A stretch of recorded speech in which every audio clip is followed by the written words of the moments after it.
So good morning mga ka-AJ. Panibagong hunt na naman. So pang-anim na hunt na to. Scene spot. Sa likod lang ng subdivision to. So subukan natin na ngayon na walang speaker. Subukan na natin yung katihan natin kung makakahuli ba. So sit up muna natin.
Yan yung talian ko sana yan.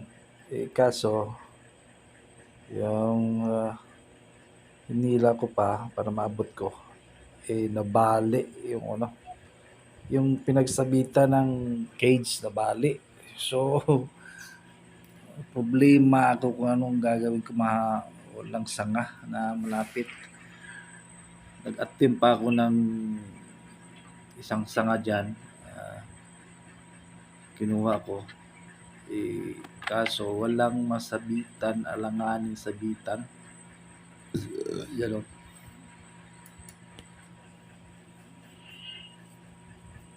So alanganing sabitan, kaya hindi ko yan tinuloy.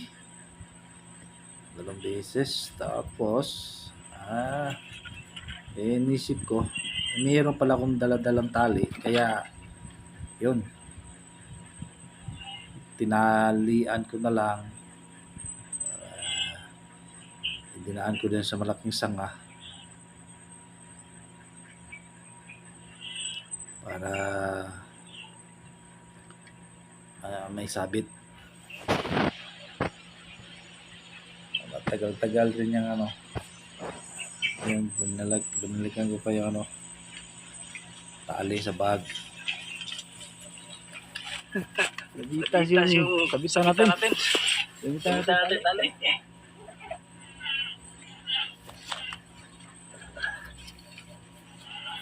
Ayun.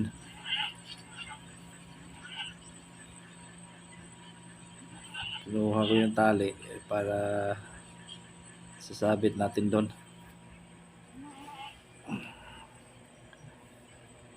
Ito naman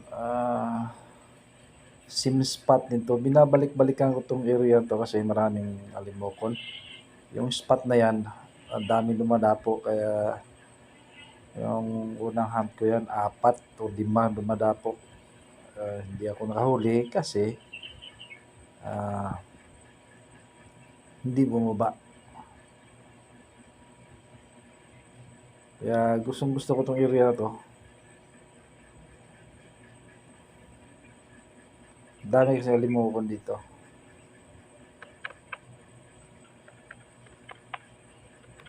Likod bahay na to, likod ng subdivision na to. Malapit lang doon sa bahay ko. Kaya malapit lang, lakarin lang.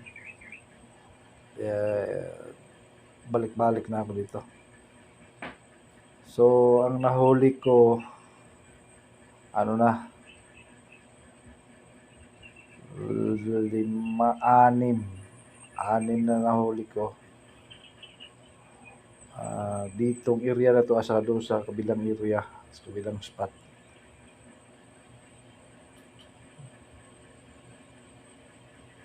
Isang beses dito ako nakahuli ako ng 2. Yung pangalawang hunt ko ata yun, pangalawa o pangatlong hunt, nakahuli akong 2. Yung first hunt ko dito, yung area na to, walang dumapo. Kaya yung binalikan ko na isang linggo, nakahuli ako ng 1. Tapos binalikan ko ulit ng pangalawang linggo, yun, nakahuli ako ng 2. Yun na, sunod-sunod na huli ko dito ang area na to. Mayroon din ako isang spot doon sa kabila. Maganda din doon. Malapit lang ay daming alimokon.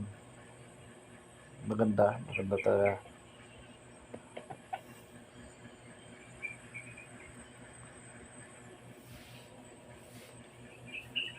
Ang tagal kong sinit up to. Ang tagal.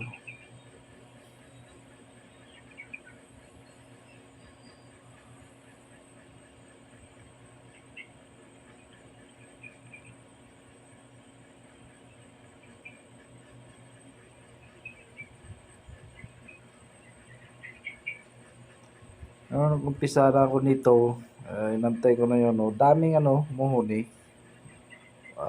Nag-warning call, panay warning call lang, hindi talaga mo muntik na ako doon.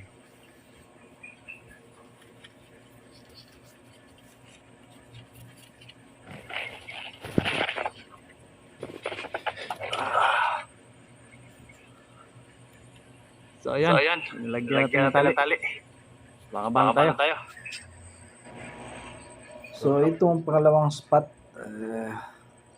yung una, umpisa ako ng alas 10 noon, tapos umalis ako ng alas 12 kasi wala talagang dumapo. Warning call. Ayaw bumaba. Itong pangalawang spot, dati na rin itong spot na to na nakahuli ako ng 1. At ito naman, tagal din ito. Alas 2 na to lumapit itong ibon na to. Kaya nakaisa ako dito. Tagal po. Kaya araw na to, napakatagal mo ba yung mga ibon. Maganda mag-hunt pag bilog ang buwan.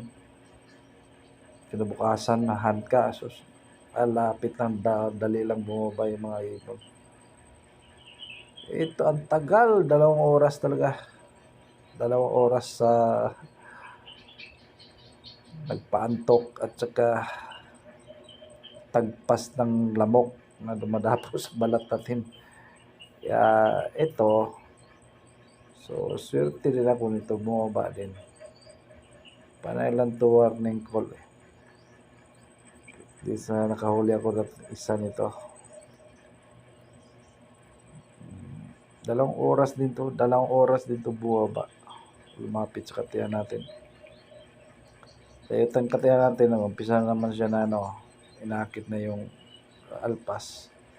So limlim naman siya, limlim. Limlim naman.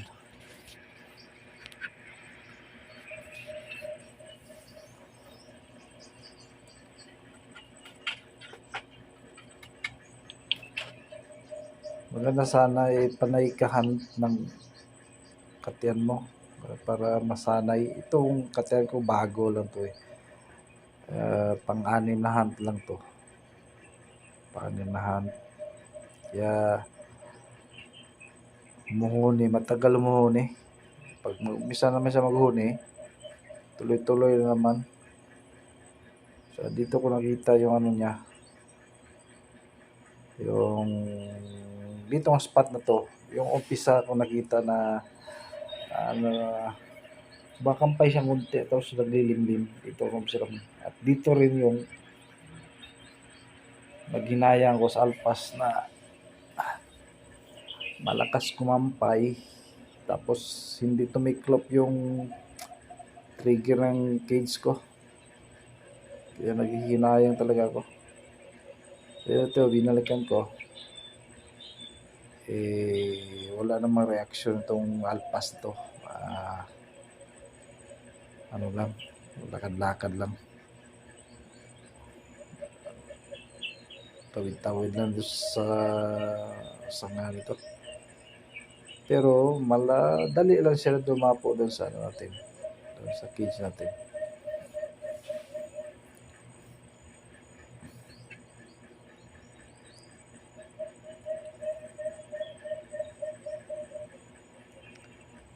So ito naman, ginamitan natin ito ng ano, ng speaker para makahuli tayo. Susunod, wala na talagang speaker gagamitin ko. Hayaan ko na lang yung katiyan ko na mag sarili niya.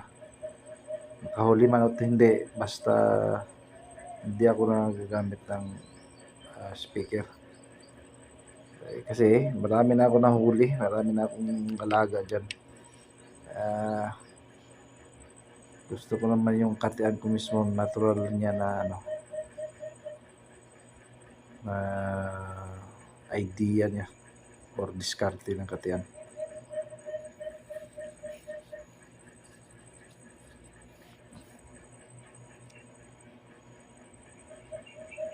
So ito, dahil tayo konti. Kasi itong alpas na to, ano pala ito eh.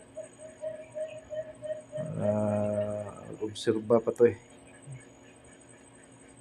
Tingnan pa niya anong saan banda humuhuni.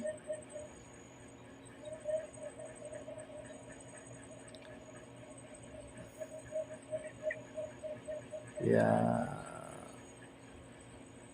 2 oras din to eh. Napakatagal lumapit. Tagal talaga. Yun, umpisa na. Umpisa siya nag-react. Maya yan, nakadapo na yan. Okay.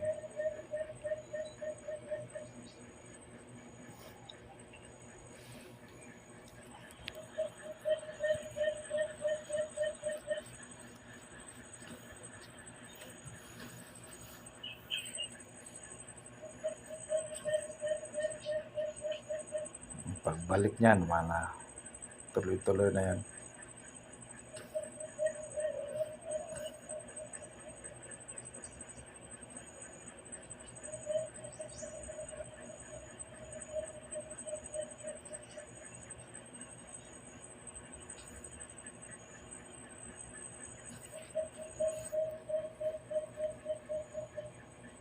Yan, para yan. Lapit siya.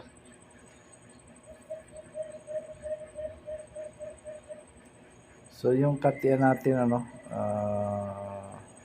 humuni siya ng yung ano, yung mahina para inakit niya yung ano, alpas.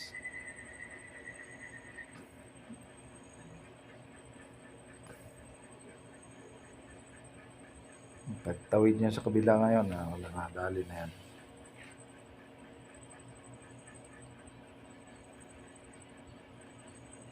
Yun.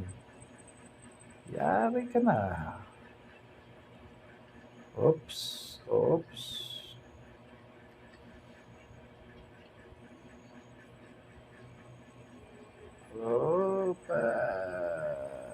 pagtuwad. Tapos, ang maligayang araw mo, patay. Yun. Yes. Nakadali rin. Nakaisa na ako. Very nice. So, di ko pa to tinanggal kasi akala ko may ano pa. Tagal, 2 oras. Grabe, tagal.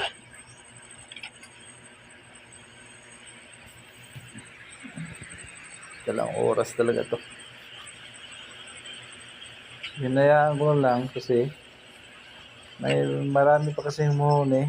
Yung mga warning call, parang nag-warning call lahat. Hinayaan ko to.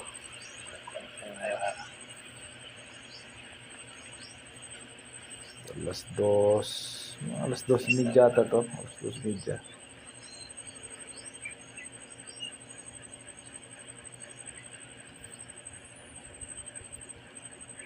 So itong kagandahan ng cage kasi yung ibon distress, yung paulit-ulit ko sinasabi na maganda ang cage, hindi stress ang ibon.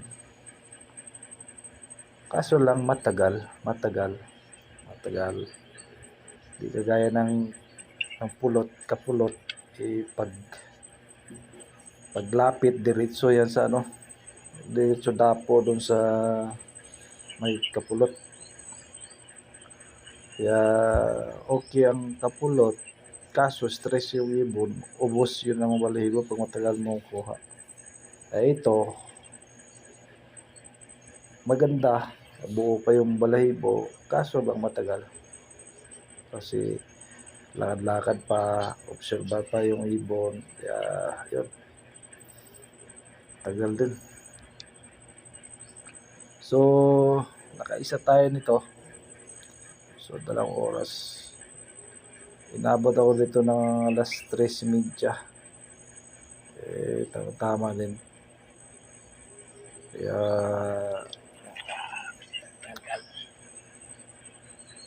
susunod, pag mapinturahan na to, iyahan ko ulit to. Doon naman sa isang area, yung same spot yung sa kabilang area na pangatlong spot na marami din doon. Kaya doon ko naman subukan na walang speaker. Kaya hindi tayo zero. Meron Salamat sa inyo. Thank you for watching.